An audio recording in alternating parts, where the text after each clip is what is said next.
13 अगस्त साल 2018। ये वो तारीख थी जब सुबह से ही तेज बरसात हो रही थी, तो ऐसे में तो बाहर निकलना नहीं हो पा रहा था। मैं घर पर बैठकर मस्ती से अभी फ़ोन चला ही रहा था कि पापा मेरे कमरे में आए और बेड पर बैठते हुए कहा, अमर, तुम्हारे दादाजी कल हरिद्वार से वापस लौट रहे हैं। कल दोपहर तक यहाँ पहुँच जाएंगे, तो तुम उन्हें लेने स्टेशन चल जाना। जिस पर मैंने अपनी गर्दन हाँ में हिलाते हुए कहा, जी पापा, चला जाऊंगा। अगले दिन सुबह फिर जब मैं सोकर उठा तो वक्त हो रहा था सुबह के 9:45 का। मैंने फटाफट उठकर ब्रश किया और नाश्ता करने के बाद एक नज़र घड़ी पर डाली तो वक्त हो रहा था सुबह के 11 बजे का।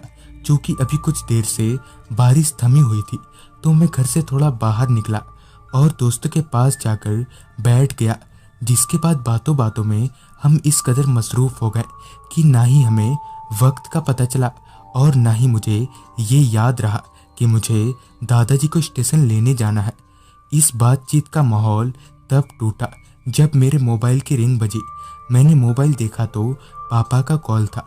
कॉल पर पापा ने कहा, तुम स्टेशन पहुंच गए? जिस पर मैंने कहा, बस पापा, पहुंच ही रहा हूं बस। ये बोलकर मैंने फ़ोन कट कर दिया और वहीं से मैं पैरों को तेजी से आगे बढ़ाते हुए स्टेशन की तरफ चलने लगा। चलते चलते मैंने अपने मोबाइल में चेक किया कि अभी ट्रेन है कहाँ, तो पता चला कि ट्रेन अभी शाहगंज जंक्शन से खुली है। पापा ने मुझे जिस ट्रेन के बारे में बताया था वो थी 03010 दून एक्सप्रेस, जिसका कि जौनपुर आने का वक्त था 2:06 में। मगर हर बार की तरह ही आज भी ट्रेन अपने निर्धारित समय से आधा घंटा लेट चल रही थी। मैं अभी स्टेशन की तरफ चल ही रहा था कि अचानक ही मौसम खराब सा होने लगा। सफ़ेद बादलों की जगह काले बादलों ने आसमान को इस कदर घेर लिया जैसे कि रात हो गई हो। जैसे ही मैं स्टेशन में दाखिल हुआ, उसी के साथ ही तेज बारिश शुरू हो गई। मैंने फिर एक बार मोबाइल में ट्रेन का लोकेशन चेक किया तो ट्रेन खेतासराय को पार करते हुए जौनपुर की तरफ ही आ रही थी। कुछ देर में ही ट्रेन जौनपुर में लग गई। दादाजी को ट्रेन से उतारने के बाद मैं उन्हें स्टेशन से बाहर की तरफ ले आया। बारिश की रफ्तार काफ़ी तेज़ थी, मगर नसीब से दादाजी ने अपने साथ एक छाता रखा हुआ था, तो हम दोनों उस छाते में एडजस्ट होकर घर की तरफ चल दिए।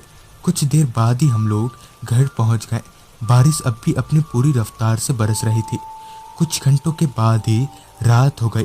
वैसे तो मैं भूतिया कहानियाँ सुनने का बेहद शौकीन था, मगर जब सच्ची आप बीती कहानियाँ सुनाने वाला खुद मेरे सामने हो तो मैं बिना कहानी सुने कैसे रह सकता था। मेरे बोलने पर दादाजी ने एक कहानी का आगाज किया।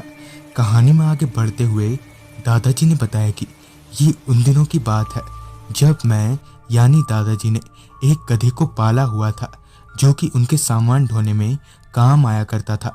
एक बार की बात है, वो बरसात की ही एक शाम थी जब मैं काम पर से अपने घर लौट रहा था।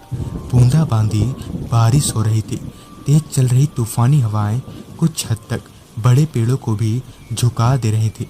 बीच बीच में कभी बारिश तेज होती तो कभी एकदम से धीमी। खैर, जब मैं चलते हुए घर के दरवाजे पर पहुंचा तो एक नज़र उस तरफ घुमाई जहां मेरा गधा बंधा हुआ रहता था, तो पाया कि वहां मेरा गधा है ही नहीं। घर में दाखिल होते ही सबसे पहले मैंने अपनी पत्नी से पूछा, अरे ये हमारा गधा कहाँ चला गया? जिस पर मेरी पत्नी ने बताया कि हमारा गधा दोपहर से ही गायब है। इस बात ने मेरी परेशानियाँ और बढ़ा दी।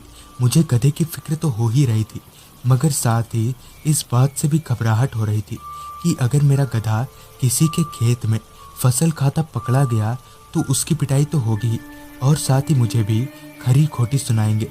ये सोचते हुए मैंने घर से एक डंडा उठाया और साथ ही एक टॉर्च लेकर घर से निकल गया। बारिश अब भी उसी तरह से टिप-टाप बरसे जा रही थी। रास्ते पर सिवाय मेरे और बारिश के बूंदों के अलावा तीसरा कोई नज़र नहीं आ रहा था।